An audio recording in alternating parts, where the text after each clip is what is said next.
As you see in the title, I will be discussing the horrific topic of pimples. That was off. Why is Michael Jackson here? I am so done with this already. Pimples are just amazing. The greatest of pals sometimes. Who will join you on your daily adventures? But Jess, how are us pimples formed? Haha, good question. Not weird at all. Haha.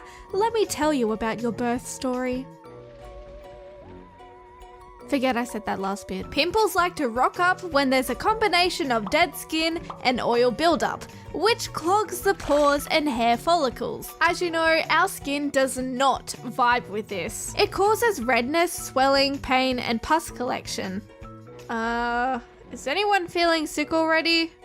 That was so mean!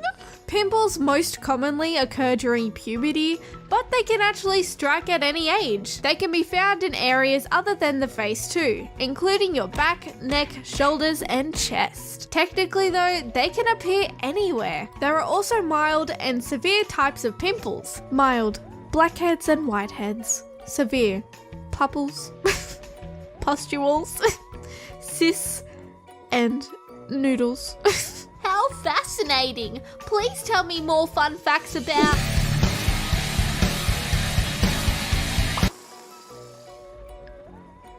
That is something everyone recommends you not to do. And that is where my shameful story begins. Growing up, I was fortunate enough not to be cursed with tons of acne. I only got the odd one or two here and there. And if you want to know my secret, well, I washed my face sometimes and the rest was luck. However, sometimes I would get what's known as a blind pimple. Don't even ask me what categories these monsters belong in. I think they are just homeless. Sometime last year, I woke up to discover an itty bitty tiny baby blind pimpy.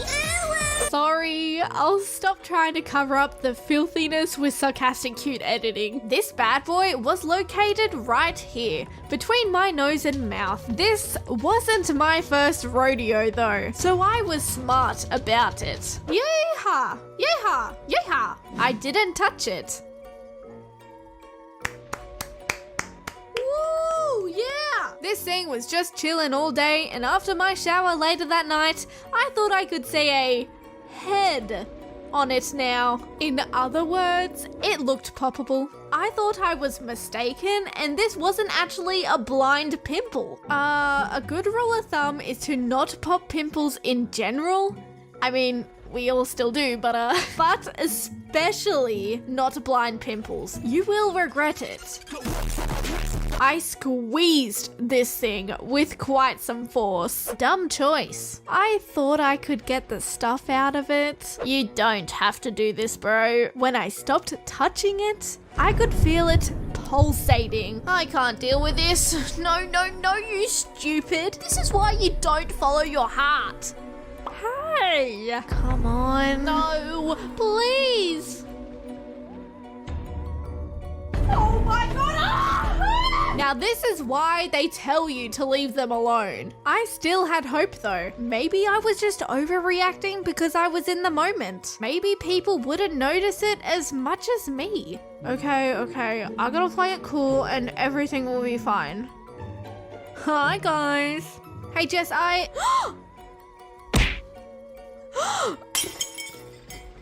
Oh!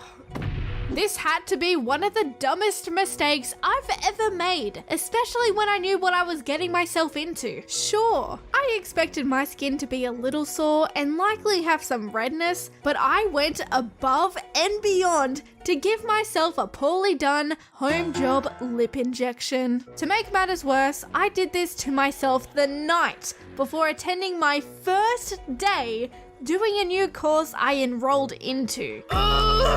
Night turned to day. Good morning.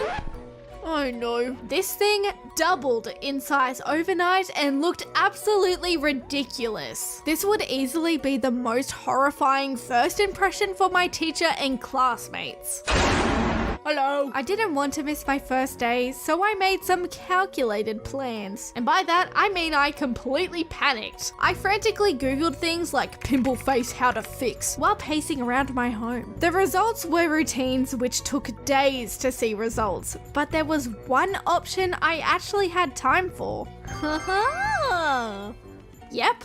Holding ice on it. You know those ice bricks that you put in lunchboxes and Eskies? Well, that's what I used. I made sure they were constantly in contact with my face for the entire hour-and-a-half drive to the campus. To my surprise, this technique actually worked. The swelling went down a lot, and by the time I arrived, I just had a red, numb mouth, which fortunately wasn't as scary. 1 week later. Swollen lip Jess was long gone at this point, but my pimple friend was still hanging around. He wasn't going anywhere. I would still put ice on it almost every night, which I highly recommend, and I even steamed my face with hot water in a sink and a towel over my head. Finally, my pimp friend was not blind anymore, and now it was time to end things. Round 2.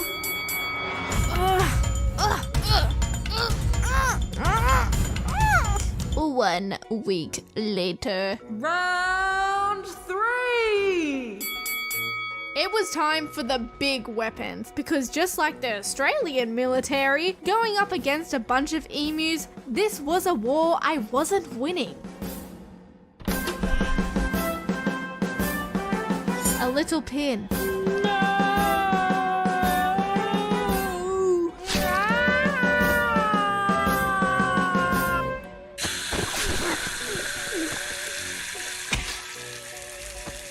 This obviously caused some redness, but it was now on the path to healing. The pain was no more. The battle was won. Again, a bit of advice: don't do this because it could potentially leave scarring. I got pretty lucky though, but I wouldn't take the same risk again. So, what lesson did we learn from this? There's a cheaper alternative to professional lip injections. But what else? To follow our hearts. No. Hey! Well, that's the best answer we're going to get. If you're about to go through this stage, you're currently enduring it, or even if you're my age and you just need a friendly reminder. This is it. If you like this story, subscribe please. I'll dance if you do. Ha ha ha ha.